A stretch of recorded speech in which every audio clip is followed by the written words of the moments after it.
Bienvenue encore une fois à tous dans Éclairage économique. Aujourd'hui, nous intéressons à la formation et aux besoins du marché. Le ministère des Services financiers et Mauritius Finance, entre autres, attire de jeunes professionnels vers ce secteur contenant beaucoup d'emplois à pouvoir.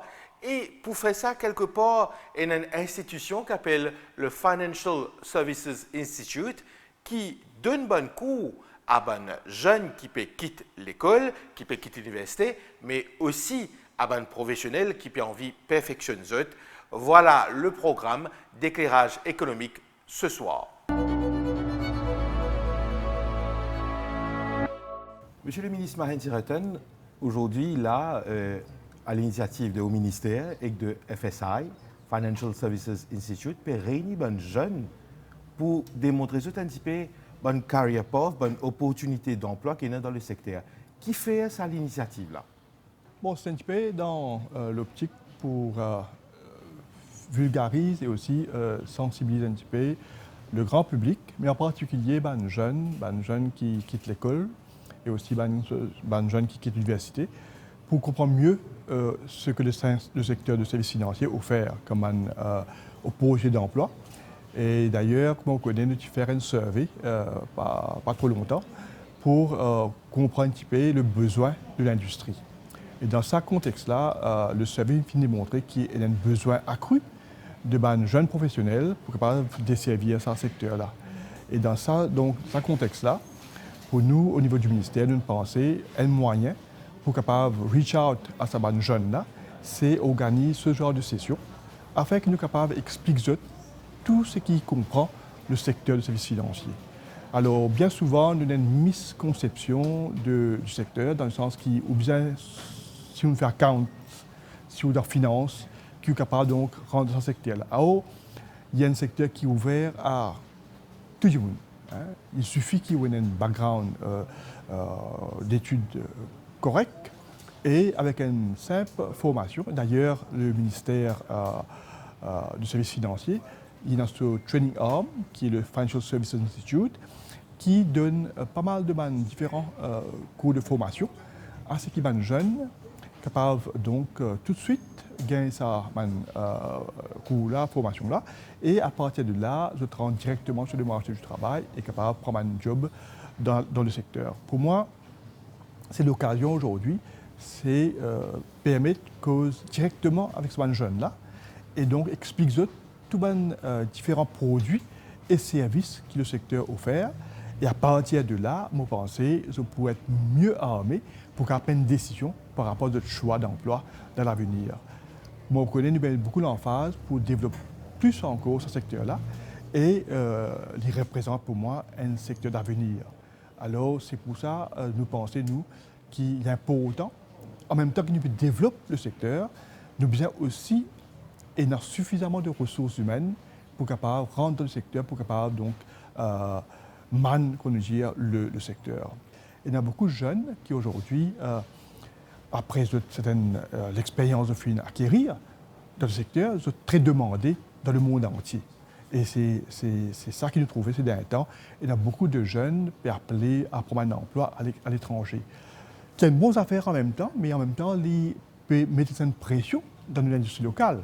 Alors c'est pour ça que quand nous pouvons continuer à former les jeunes qui peuvent rentrer sur le marché du travail pour venir dans ce secteur-là, ils permettent de continuellement donc et dans suffisamment de ressources humaines pour capable donc servir le secteur de l'industrie. D'ailleurs, il est bon aussi faire ressortir qui dans un moment difficile, quand nous pouvons faire face à Covid, quand nous pouvons faire face à une période de confinement, le secteur qui fait overnight fait shifter comme si du travail traditionnel pour work from home et fait donner un service sans arrêt.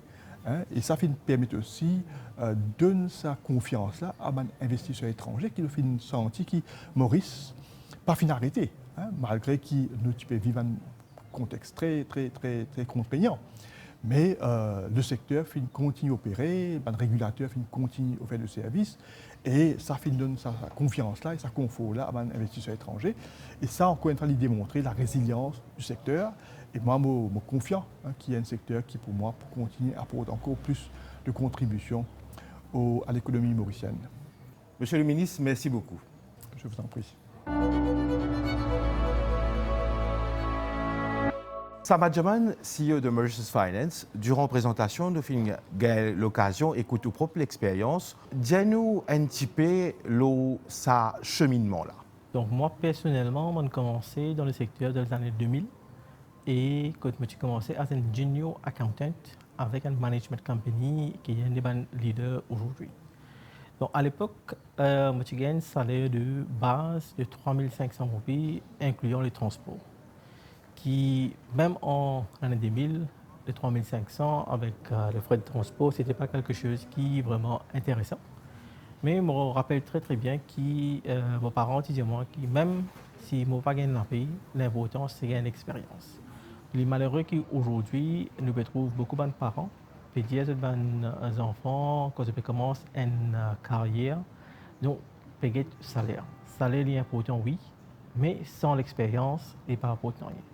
Donc, quand on gagne une expérience de base, n'importe quelle expérience, les contribuer pour former les carrières de chacun, pour qu'ils soient capables d'activer quelque chose à long terme. C'est un secteur qui paye assez correctement.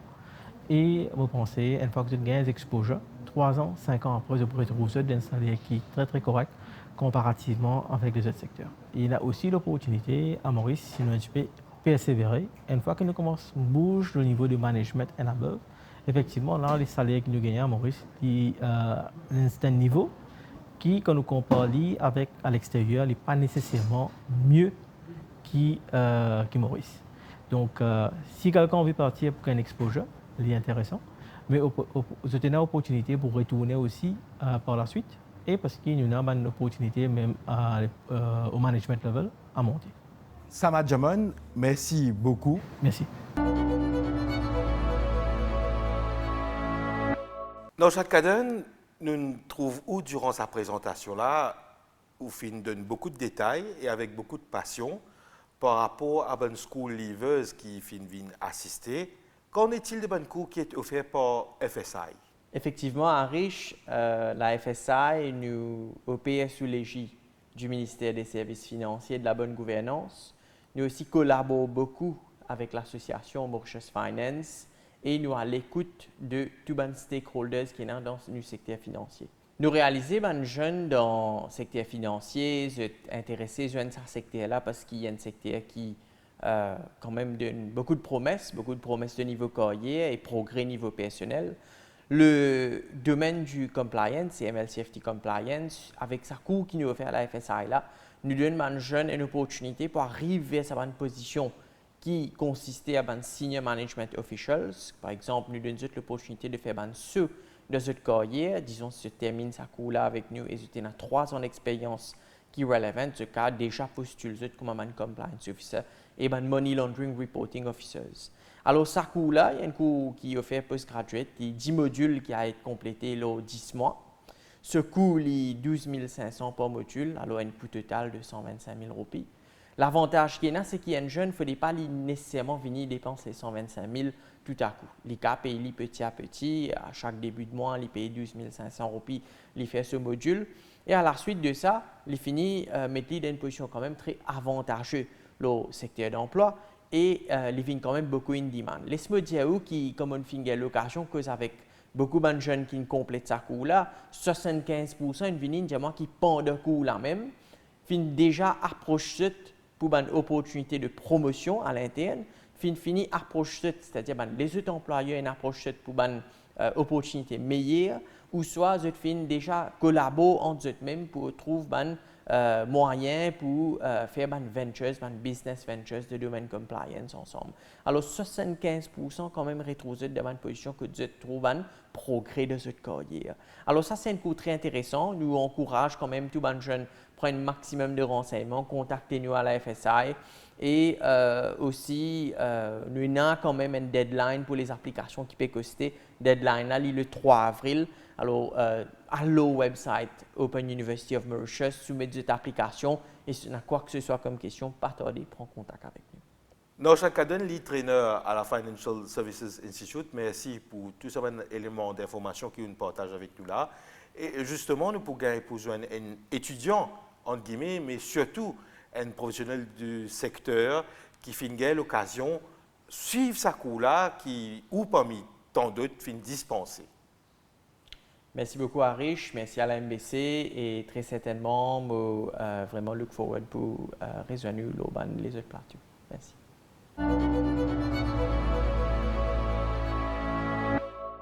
Nabil Kodabux, vous êtes un étudiant à la Financial Services Institute, mais plus qu'un étudiant, vous êtes déjà un professionnel du secteur qui a suivi un cours professionnel. Donc, qu'en est-il de sa cours que vous avez suivi au niveau FSI là? Et dis-nous un petit peu le background quelque part. D'accord. Donc, le background, moi, j'ai fait ma scolarisation à Maurice, SI, HSI Maurice. Donc, après, là, j'ai fait mon étude en droit en Angleterre. Moi, j'ai fait ma maîtrise aussi. Et au fait, ça qui est arrivé, c'est que c'est un cours qui nous fait normalement à l'université, c'est un cours qui est plus ou moins académique. Donc, lorsqu'il est question de compliance, tous les jours, des gens qui blanchissent l'argent ou des gens qui involvent dans ce qu'on appelle le financement du terrorisme, ils inventent toute qualité technique. Et il est bien difficile de détecter cette technique qui ont servi là. Donc par rapport à cette technique là, une connaissance académique pas suffisante. Donc nous besoin gagner une formation approfondie parce que cette technique là très complexe, difficile à détecter. Voilà pourquoi on décide pour faire un cours, le cours de International Graduate Diploma in Financial Crime à la FSI. Donc, c'est dans un but pour consolider nos bonnes connaissances parce que nous avons la chance d'être formés par un expert dans l'industrie qui a beaucoup d'expérience à détecter justement ces bonnes techniques-là et surtout comment bien réagir quand nous avons une situation comme ça de manière légale et par rapport à ce qui est régulateur et expecte de nous. Nabil Kodabux travaille à plein temps et suit un cours spécialisé à temps partiel dans le même secteur. Est-ce qu'il est évident ou il y a une demande particulière auquel vous vous adaptez? Définitivement, quand on a pour travailler et qu'en même temps apprendre, il y a un challenge. Mais le Financial Services Institute est toujours très flexible au niveau de ce ban horaire. La durée du cours est seulement 2 heures de temps par semaine. Et certains samedis, pas tous les samedis. Quand on donne un assignment, the deadline est très raisonnable. Et vous connaissez surtout quand vous appréciez ce cours-là et vous êtes capable d'implémenter ça dans votre travail. Finalement, c'est une question de travail, apprendre, challenge qui est là, qui n'est pas bien à niveau. Merci beaucoup Nabil Kodabux qui vous fait un partage ou l'expérience avec nous. Merci bien au même, on demande l'occasion d'intervenir au plateau.